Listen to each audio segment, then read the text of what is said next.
Laulība ir viens no 7 sakramentiem Katoļu baznīcā, un tas pieder pie sakramentu grupas, kas ir vienotības jeb aicinājuma sakramenti. Šajos sakramentos, līdzīgi kā priesterībā, cilvēki tiek vienoti ar Kristu un savstarpēji. Un tātad man vienmēr ir prieks uzsvērt laulības svinībās, ka Dievs ir tas, kas ienāk laulātu attiecībās, Dievs ir tas, kas piešķir cilvēkiem žēlastību, Dievs dod savu palīdzību īstenot viņiem dzīves uzdevumu. Tātad tas būtu bērnu radīšana, audzināšana, laulāto prieks un iet dziļāk Kristus mīlestības noslēpumā. Bieži vien runāt par laulību tiek lietots vārds derība. Mēs pazīstam veco derību, jauno derību, bet ļoti bieži svētie raksti runā par laulību kā dievišķu institūciju, jo laulības autors ir Dievs, un patiesībā jau no radīšanas grāmatas līdz atklāsmes grāmatas izskaņai tiek runāts par kāzām. Svēto rakstu izskaņā lasām par jēra kāzām, un tāpēc laulība baznīcas dzīvē vienmēr ir svēta. Tas ir īpašs brīdis, kad laulātie saņem, nostiprina, izdzīvo savu aicinājumu sākumu. Gribētos teikt, ka laulība ir kā ģimenes dzimšanas diena.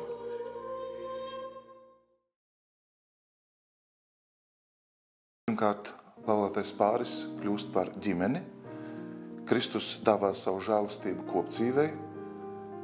Laulības sakramentā cilvēks saņem savu sūtību. Tātad vīrietis saņem sūtību būt par vīru un tēvu, un sieviete savukārt par līgavu un māti. Tātad šis sakraments īsteno to, ko Dievs jau radīšanas sākumā ir pavēlējis cilvēkiem. Tātad vairojieties, piepildiet zemi, un tātad tieši tāpēc šis sakraments arī pieder pie vienotības, jeb aicinājuma sakramentu grupas. Lai sagatavotos laulībām, protams, tas ir garš ceļš. Tur var būt iepazīšanās, draudzība, kādā brīdī arī sadarināšanās un tad mērķtiecīga gatavošanās laulībām. Jo mēs pa īstam varam mīlēt tikai to, ko pazīstam.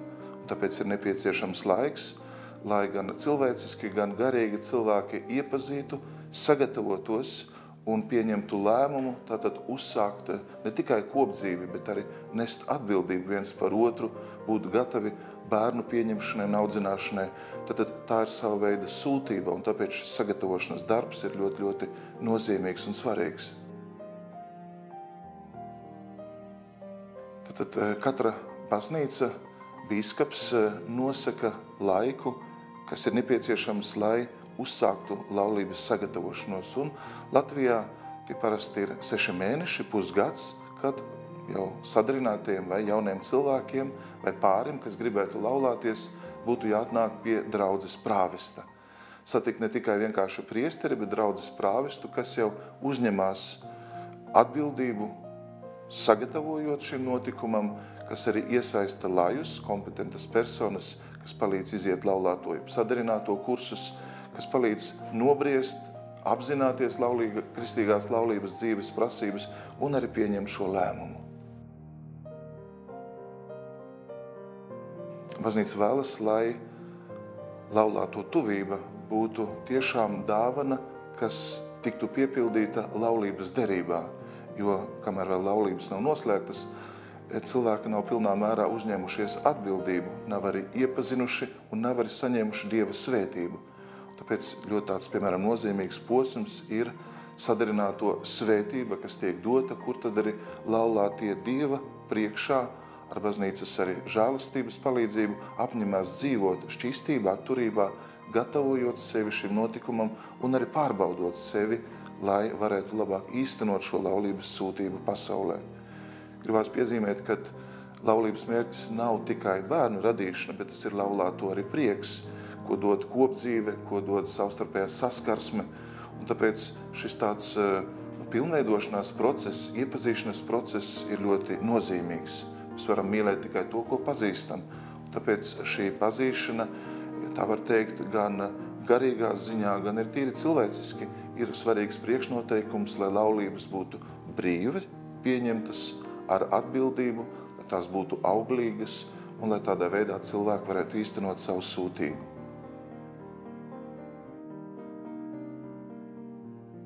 Obligāts noteikti ne, bet ļoti ieteicams. Tāpat kā laulātie bieži vien piedzīvo tādu bildināšanas momentu, un nevienmēr tas būs varbūt klātesošs.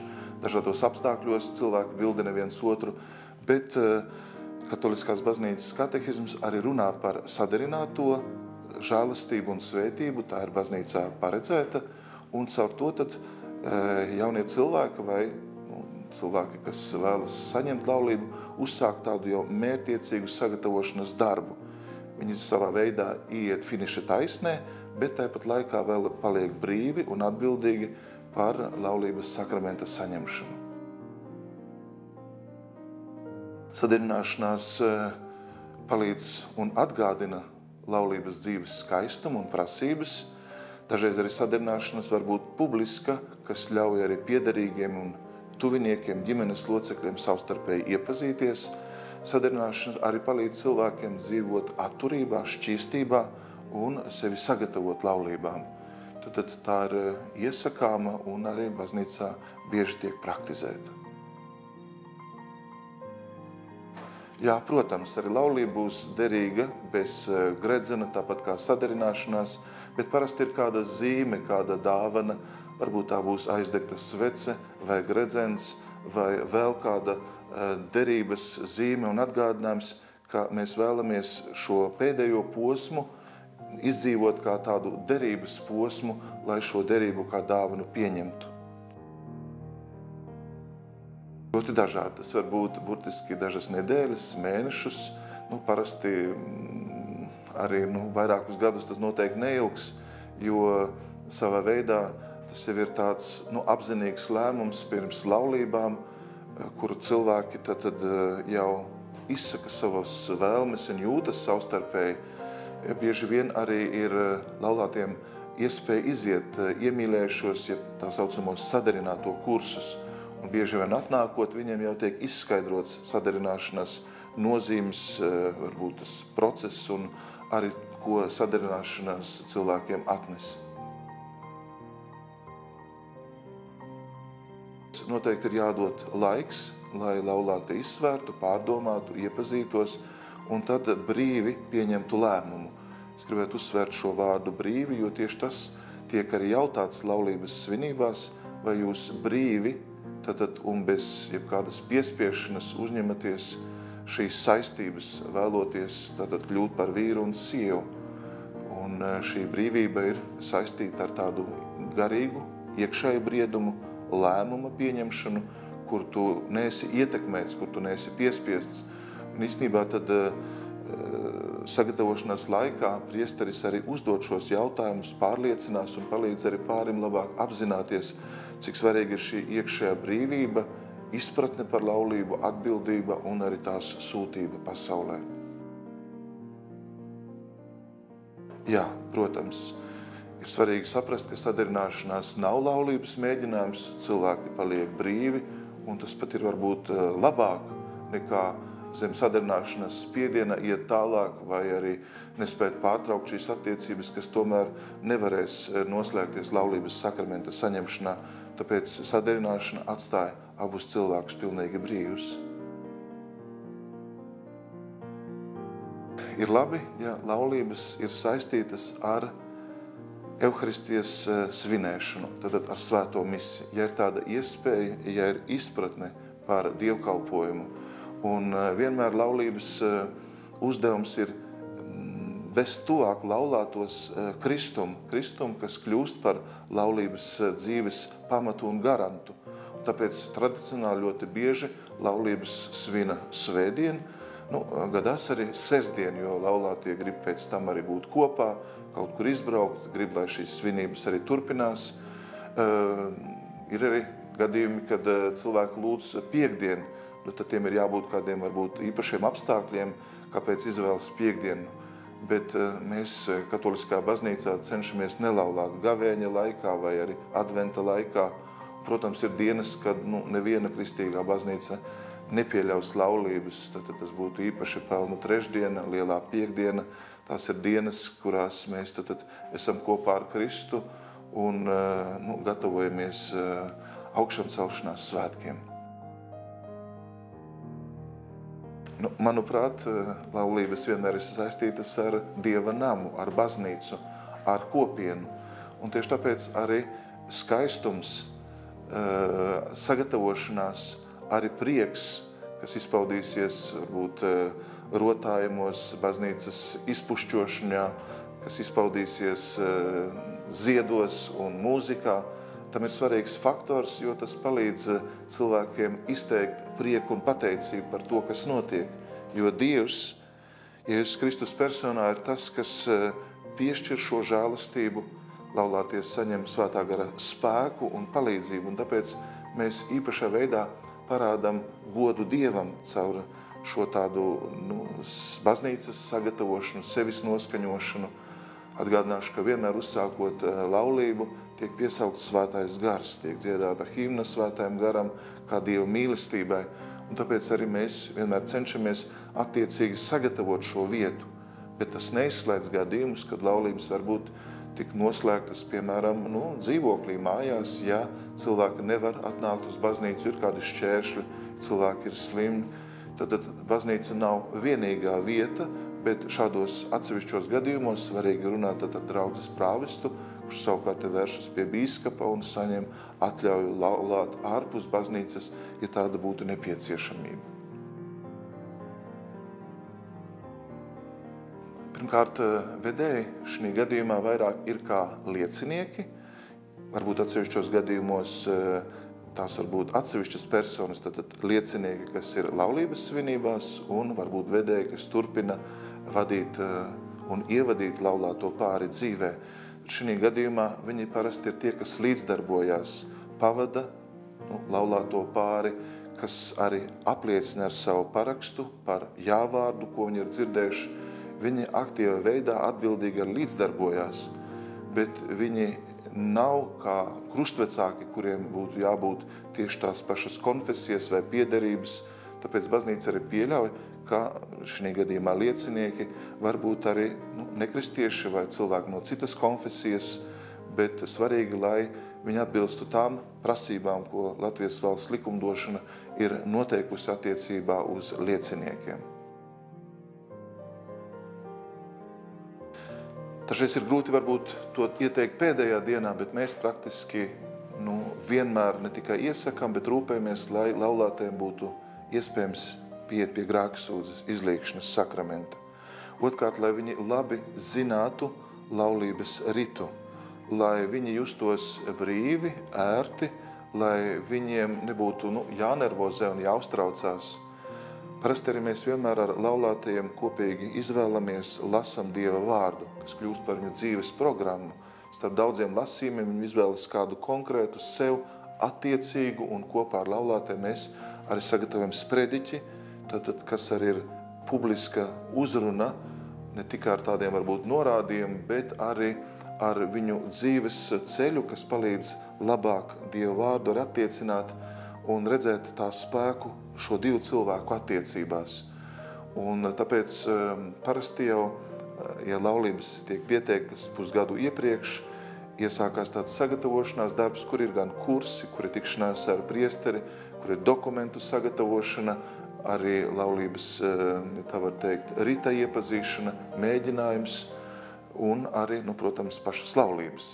Vēl arī laulībās mēs vienmēr cenšamies arī veikt tā saucamo pasludināšanu, uzsaukšanu, kad mēs stādām priekšā draudzēšos cilvēkus, kad arī rakstiski mēs informējam draudzi un cilvēkus par divu cilvēku vēlmi slēgt laulību, par to, kad tas notiks un vai nav kādi šķēršļi, lai viņi to varētu darīt. Tā ir ļoti būtiska procedūra.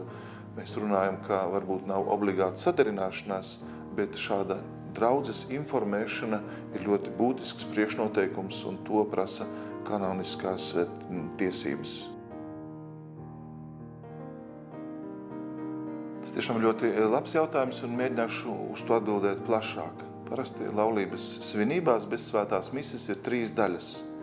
Pēc svinīgas ieiešanas un atnākšanas pie altāra ir dievvvārda liturģija, kur tiek lasīti lasījumi, dziedāts psalms, uzklausam evaņģēliju un arī ir kāds priestera īss sprediķis vai uzruna.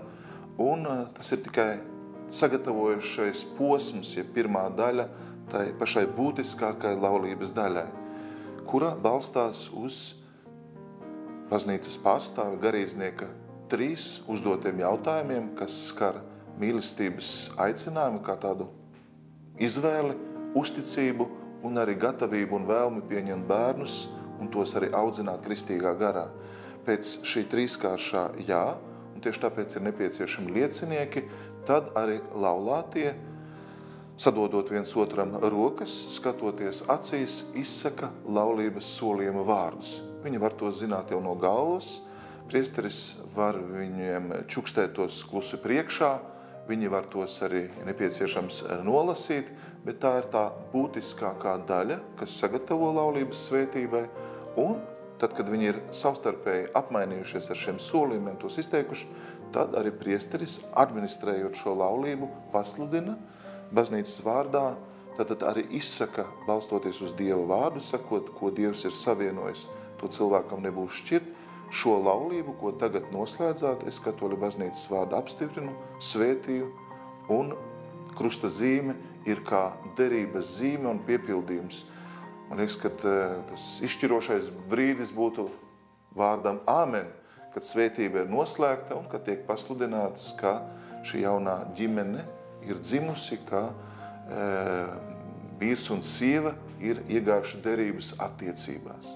Tātad būtu laulības svinību kulminācija, pēc kuras tiek pasvētīti gredzeni, kā redzamas zīmes, var tikt arī iedegta svece un ir kopējā lūgšana par jauno ģimeni, par vecākiem klātesošiem, par laulību kā dievišķu institūciju, un šīs otrās daļas izskaņā, tad arī cilvēkiem tiek dota iespēja kopīgi lūgt. Un ar tēvreizi mēs jau ejam laulības svinību noslēdzošajā 3. daļā, kur paredzēta īpaša svētība jau vīram un sievai, aizlūdzot par viņiem, lai viņi būtu arī kā vecāki, piepildot savu sūtību, un arī vienmēr tiek piedāvāta svētās komunijas iespēja, kas ir savā veidā arī kulminācija, jo dot iespēju arī klātesošiem, piederīgiem, tuviniekiem saņemt Kristus miesu. Ja tā ir svētā mise, tad tas ir pašsaprotami, bet ja laulības rits ir bez svētās mises, tas ir ļoti nozīmīgs, svarīgs brīdis. Un tad noslēgumā ir svētība, dokumentu parakstīšana un arī svinīga jau baznīcas atstāšana, jeb iziešana no altāra telpas, kas savā veidā ir noslēgums šīm svinībām. Es, Kārlis, ņemu tevi Sintie. Es, Kārlis, ņemu tevi Sintie. Par laulāto sievu. Par laulāto sievu. Un apsolu, ka būšu tev uzticīgs. Un apsolu, ka būšu tev uzticīgs. Kā laimē, tā nelaimē. Kā laimē, tā nelaimē. Kā veselībā, tā slimībā. Kā veselībā, tā slimībā. Lai tevi mīlētu un cienītu. Lai tevi mīlētu un cienītu. Visās sava mūža dienās. Visās sava mūža dienās. Es, Sintie, ņemu tevi Kārli. Es, Sintie, ņemu tevi Kārli. Par laulāto vīru. Par laulāto vīru. Un apsolu, ka būšu tev uzticīga. Un apsolu, ka būšu tev uzticīga. Kā laimē, tā nelaimē. Kā laimē, tā nelaimē. Kā veselībā, tā slimībā. Kā veselībā, tā slimībā. Lai tevi mīlētu un cienītu. Lai tevi mīlētu un cienītu. Visās sava mūža dienās. Visās sava mūža dienās. Ko Dievs ir savienojis, to cilvēkam nebūs šķirt.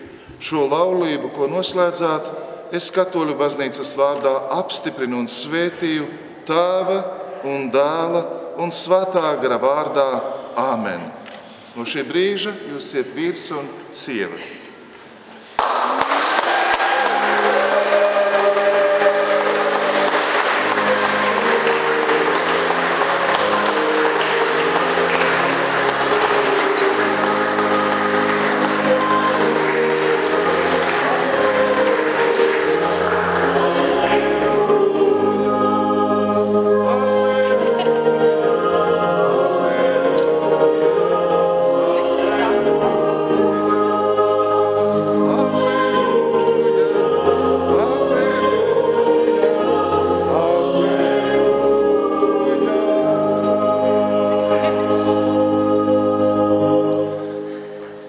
mēs pasvētīsim gredzenus, ko laulātie viens otram uzliks pirkstā.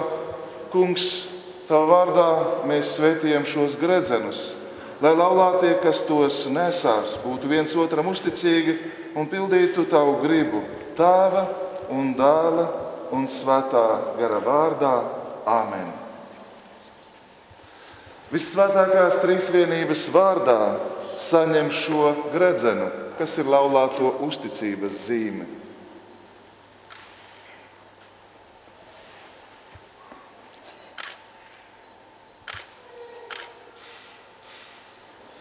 Vissvētākās trīsvienības vārdā saņem šo gredzenu, kas ir laulāto uzticības zīme.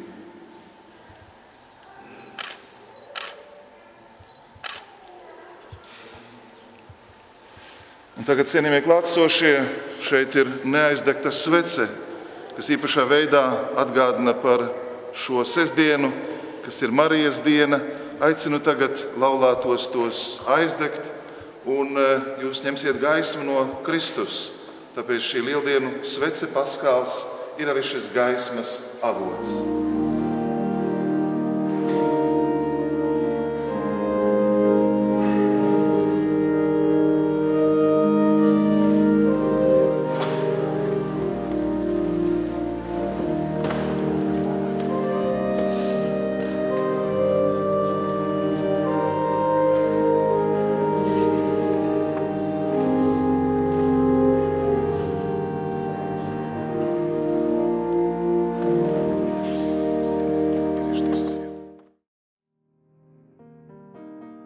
Parasti laulības dievkalpojumu mēs jau iepriekš sagatavojam. Ir pat iespējams saņemt laulības dievkalpojuma tādas informatīvās lapiņas ar laulības norisi. Un tradicionāli ir divas iespējas – laulības ar svēto misi un laulības bez svētās mises. Ja tas ir ar svēto misi, tad noteikti tā būs vismaz stunda, mazliet vairāk kā stunda. Tas atkarīgs no dziedājumiem, no cilvēku līdzdarbošanās, no Dieva vārda, ko izvēlās, bet ja cilvēkiem varbūt nav, īpaši varbūt klātesošiem, piederīgiem, tuviniekiem, pilnīgas izpratnes par svēto misi, tad ir iespējams arī laulību svinēt bez svētās mises, kur mēs vienmēr piedāvājam laulātiem pieņemt Euharistiju, svēto komuniju, tad šīs laulības varētu arī ilgt 30-40 minūtes. Tad, ja laulāti ir katoļi, šeit mēs vairāk vēršamies pie katoļu ticīgiem, ar to ir nepietiekoši, jo baznīca nav varējusi dot savu svētību.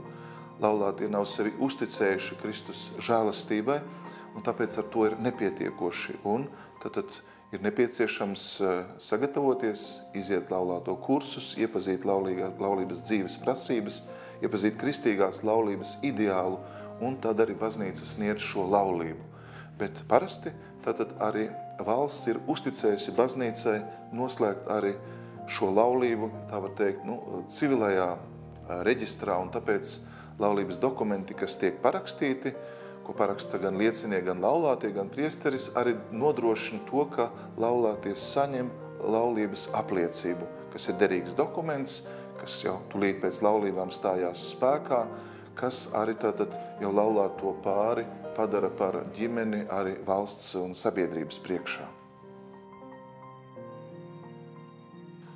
Ir bīskapu konferences, kas ir noteikušas kādu noteiktu summu par šo, teiksim, pakalpojumu, bet Latvijas situācijā parasti, dodot sakramentus, mums nav tarifu, un tāpēc mēs vienmēr piedāvājam laulātajam pārim atstāt kādu ziedojumu baznīcai par to, ko viņa ir saņēmusi, piedzīvojusi, un tad mēs parasti izejam no tādas pakalpojuma loģikas, jūs nākat šeit saņemt, un jums par to ir jādod, jo dažādos veidos jau laulāti ir aicināti mīlēt savu draudzes baznīcu, kur būtu jānoslēdz laulība, jo laulību mēs nenoslēdzam pēc baznīcas vēsturiskuma, skaistuma, bet ļoti svarīgi laulību dibināt tajā dievnamā, kur mēs esam saņēmuši kristīgās dzīves saknes, kur mēs dzīvojam, kur mēs apliecinam savu ticību.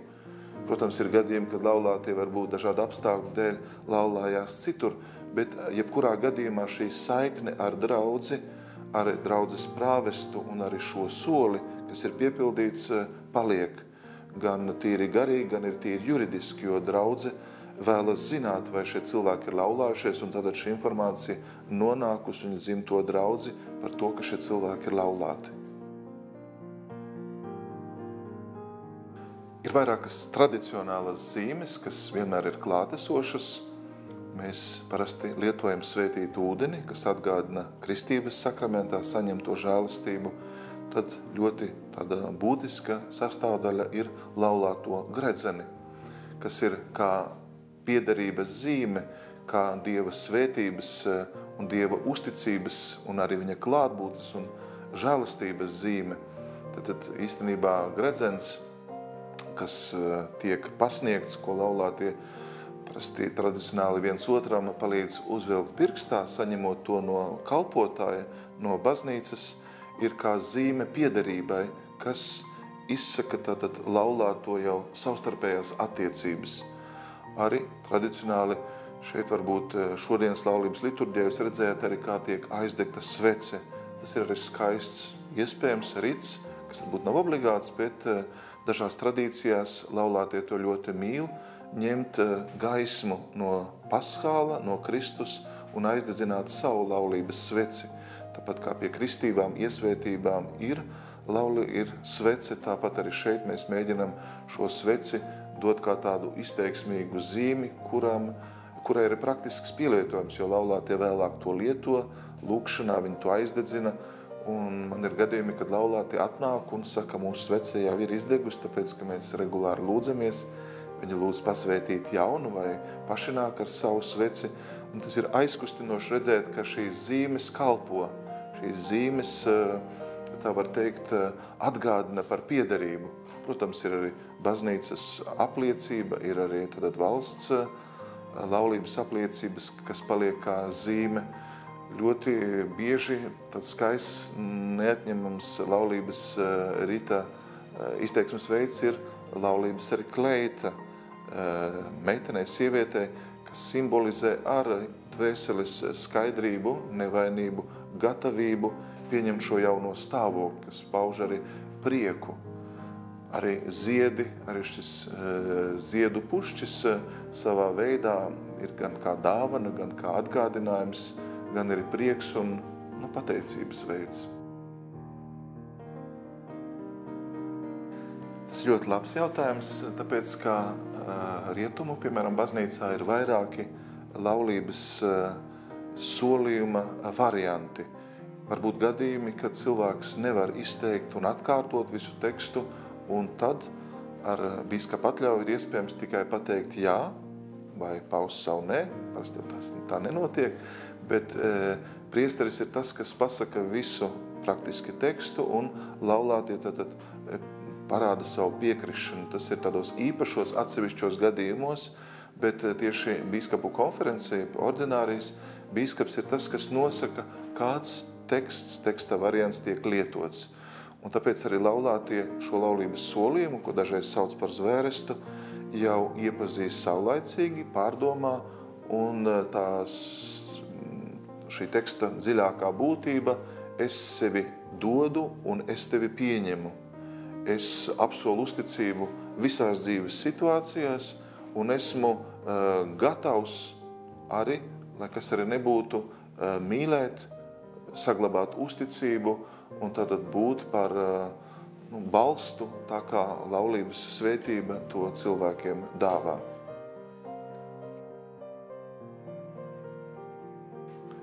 Laulības arī būs derīgas, ja arī gredzenu laulībās nebūtu. Tad gredzena nav laulības rita tāda būtiskākā sastāvdaļa. Ir bijuši gadījumi, kad dažādos varbūt apstākļos vai situācijās to nav līdzi vai tos nevar iegādāties, tad tas nav šķērslis noteikti laulības noslēgšanai.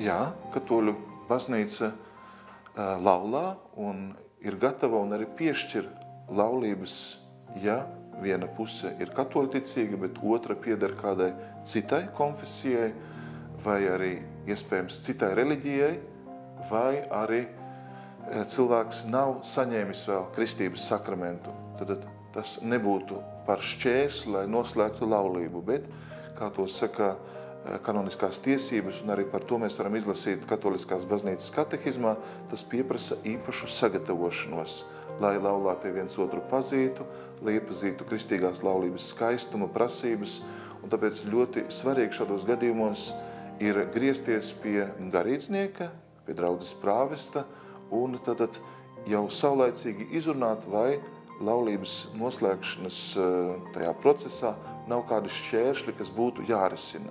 Piemēram, kādi var būt šķēršļi? Ja, piemēram, cilvēkam ir kādas veselības problēmas, nopietnas veselības problēmas, vai, piemēram, dažreiz var būt radniecība, cik tālu var būt šī radniecība, vai, piemēram, var būt kāda veida atkarības, vai cilvēks nav varbūt savā psihē pilnīgi stabils, vai, piemēram, ir bijusi iepriekš agrāk, varbūt dzimstrakstu nodaļā noslēgta laulība, tad visi šie gadījumi, viņi ir ļoti specifiski un svarīgi ir tos pārunāt, jo šeit mums vienkārši formāts neļauj izstāstīt visus šos, tiesībā 12 gadījumus, kas ir kā laulības šķēršļi, starp kuriem ir atrisināmi un arī neatrisināmas situācijas.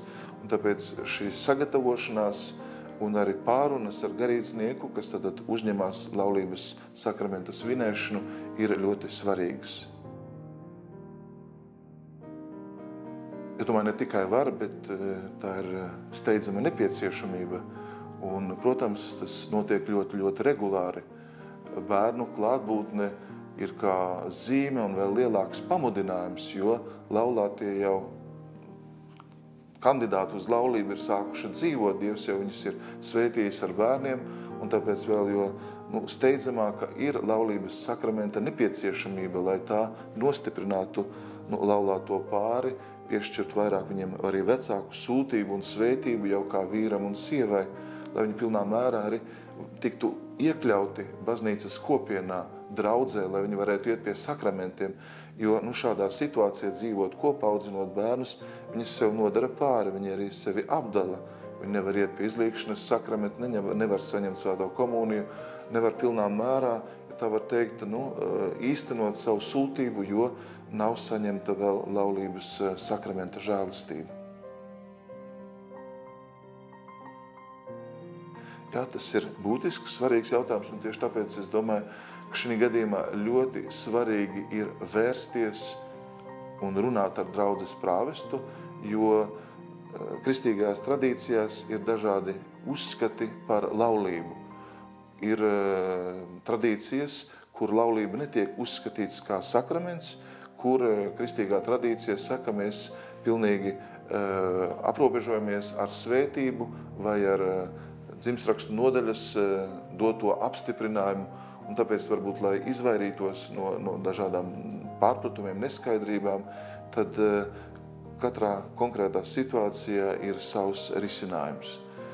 Arī baznīcā tad ir īpaša struktūra, kas arī darbojas katrā diecēzē, un tā ir tā saucamā baznīcas tiesa, tribunāls, kas visus šos gadījumus arī izskata un izvērtē, pārdomājot, cik šī iepriekšējā derība dzimstrakstu nodaļā, piemēram, noslēgta laulība, ir bijusi derīga vai nav.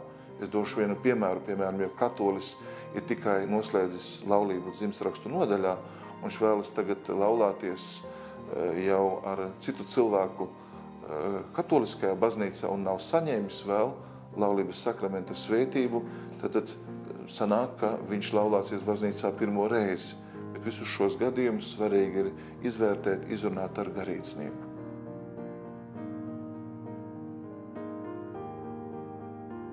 Arī šeit baznīca domā par dvēseles labumu un ir iespējams saņemt laulības svētību vienpusēji, ja tāda būtu nepieciešama, ja arī laulātais to lūdz, un ja viņam tik likti šķēršļi, tad, lai cilvēks netiktu nošķirts no laulības sakramenta žēlastībām, lai viņš varētu brīvi iet pie dievgalda, ir atsevišķi gadījumi, kad viņš var lūgt šo vienpusējo svētību savām laulībām, kas Dieva priekšā viņam piešķir šo žēlastību, un viņš var tātad arī pilnā mērā praktizēt ticību, pat ja otrā puse nevēlas vai liek šķēršļus laulības noslēgšanai baznīcā.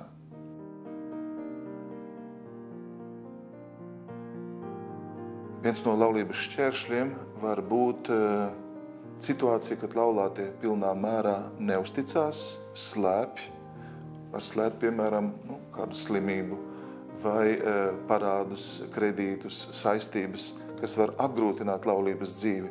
Un tas var kļūt par laulības dzīves šķēršļi. Ir pārvarāmi un nepārvarami šķēršļi. Piemēram, ja cilvēks noslēp, ka viņam ir smaga slimība šizofrēnija, smagā formā, ja viņš laulājās un neinformē otru pusi, tad tāda laulība ir ļoti apdraudēta. Un, ja laulātie vēlētu to šķirt, un vārds šķirt nebūtu īsti šeit pareizs, runātu par laulības anulēšanu, jo tā netiek piepildīta, jo nav bijusi pilnīga uzticēšanās, nav bijis godīgums, nav bijis taisnīgums un patiesība laulības sakramentā, un tad šāda laulība var tikt arī anulēta. Mēs Katoļu baznīcā nelietojam vārdu šķirt, jo tieši laulības svinības kulminācijas brīdī atsaucam un izrunām šos vārdus, ko Dievs ir savienojis, to cilvēkam nebūs šķirt. Tātad varbūt runa tikai par tādiem laulības šķēršļiem, kas apdraud un var padarīt laulību nederīgu. Piemēram, cilvēki slēp, ka viņi ir asins radinieki ļoti tuvi. Pat ja viņi noslēdz laulību, to nepasakot baznīcā, tāda laulība nav stājusies spēkā, viņa nav piepildīta, viņa ir anulējuma. Viņa tiek uzskatīta kā nederīgi noslēgt laulību. Baznīca vēlas vienmēr līdzdarboties, jo nevēlas kādu notiesāt, bet gluži pretēji vēlas līdzdarboties, lai cilvēks pilnā mērā piepildītu un īstenotu savu aicinājumu. Un tāpēc bieži vien šie tādi problēmas, aizmetņi viņi jau ir pašā sākumā, un ja cilvēki tos nerisina, tad bieži vien šī attālināšanās, šīs plaisas laulāto starpā kļūst arvien lielākas un lielākas. Un tāpēc baznīca, ja tā var teikt, nekad nesteidzās ar laulības dzīves, ja tā var teikt, pārtraukšanu, jeb laulības sakramenta anulēšanu. Gluži pretēji viņi vēlas līdzdarboties, jo, ja ir vēl runa par bērniem, kas ir laulāto labums, kas ir īpaši Dieva dāvana un arī vecāku uzdevums audzināt, tad viņi vienmēr iestāsies par laulības saglabāšanu. Bet atsevišķos gadījumos, ja laulātie nespēja dzīvot kopā, viņi var dzīvot šķirti, bet šī laulības derība tiek saglabāta. Ja ir tādas situācijas, kad laulātie vairs nespēja, nevēlas un nevar dzīvot kopā, tad, protams, viņi var vērsties pie baznīcas tribunāla ar lūgumu, ja tur ir tiešām kāds pamatots iemesls, lai izskatītu viņu situāciju, un tad jau augstākās instances, un šīs baznīcas tribunāla vadītājs ir bīskaps, tad atsevišķā konkrētā gadījumā tiek pieņemts lēmums. Manuprāt, tas ir viens no vissvarīgākajiem jautājumiem, jo mēs saprotam, ka laulība un ģimene ir sabiedrības pamats sastāvdaļa. Un tieši no tā ir, tā var teikt, ir atkarīga mūsu nākotne. Tieši tur cilvēks veidojas par kristieti, un mēs runājam, ka ģimene patiesībā ir pirmā baznīca, tā ir mājas baznīca. Un tā ir svēta institūcija, kur laulāto mīlestību vajag kopt, par to vajag rūpēties un nemitīgi arī nostiprināt. Konkrētāk, jūs man jautājat, es gribu atgādināt, ko svētais tēvs Francisks sacīja ļoti tādus iedvesmojušos 3 padomus. Dzīvot pateicībā, laulātiem bieži teikt paldies savstarpēji, spēt vienmēr piedot, nekad, ja tā var teikt, neapraut, neatrisinātas kaut kādas attiecības, nepalikt pusvārdā, bet vienmēr caur piedošanu saņemt dziedināšanu. Un treškārt, lai laulātie ir nodarbināti par otra labumu. Un ar tādu retorisku jautājumu, vai drīkst, viņi vienmēr, ja tā var teikt, pārbauda savu izvēli, vai to darot, otrs cilvēks tiks iepriecināts, vai viņš būs priecīgs par šo lēmumu, vai tas padziļinās laulātu attiecības. Neko nedarīt kā tādu, ko cilvēks dara viens pats pirms laulībām, jo tieši caur laulībām cilvēki kļūst par vienu miesu Kristu, viss viņiem kļūst kopējs. Tad viņi jau iet kopā, ejot šo pestīšanas ceļu, domājot par savas dzīves aicinājumu un savstarpēji saistot savu dzīvi ar otra cilvēka dzīvi. Bieži vien sprediķos mēs sakām, ka otrs cilvēks, un to saka arī Dieva vārds, ir cilvēka dzīves vislielākā laime. Tā ir kā dāvana, kas tiek cilvēkam dota un reizē arī uzticēta. Tāpēc ir šis jautājums, kā mēs rūpējamies par šo dāvanu, ko Dievs mums uztic ar laulības sakramentu, cik arī mēs paši rūpējamies, lai lai laulība būtu nostiprināta, svēta, lai to nemitīgi uzturētu Dieva mīlestība, lai mēs arī svēto rakstu izpratnē augtu tad laulības tādā, kalpošanā. Manuprāt, ļoti būtiski ir apustuļa Pāvila vārdi, kas saka, nesot cita nastas, jūs izglābsiet savas dvēseles. Un īstenībā laulība tad dod iespēju piepildīt šos vārdus, jo cilvēki kļūstot par vienu miesu Kristu, tad arī vairs neko nesauc par savu, bet viss viņiem ir kopējs. Gan prieki, gan bēdas, gan pateicības brīži. Manuprāt, ļoti labs veids, kā nostiprināt laulības dzīvi, ir būt cieši saistītam ar draudzi, ar baznīcu, kas ir mīlestības māte un skolotāja, kas vēlas arī līdzdarboties un pavadīt laulātos dažādos pārbaudījumos, būt klāt. Arī es domāju, ka ļoti svarīgi ir svinēt laulības sakramentu ne tikai vienreiz dzīvē, bet svinēt ar pateicību katru ne tikai dienu, gadu vai gadu desmitus, kas tiek svinēti, un arī tā mēs parādām laulības skaistumu. Tas, protams, ir cieši saistīts arī ar audzināšanu, ar bērnu audzināšanu, ar citiem faktoriem. Gribētos ieteikt, piemēram, laulātiem, nekad nešķirties pārāk ilgi. Kā Pāvils saka, nepiedzīvot tādu prombūtni, bet tiekties vienam pie otra, atbalstīt, iepazīt, būt nemitīgā tādā mīlestības dialogā. Šeit ļoti liela nozīme, protams, arī būs lūgšanai. Sevis tādai garīgai pilnveidošanai, arī piedošanai. Tie visi ir ļoti būtiski faktori, kas palīdzēs nostiprināt laulību.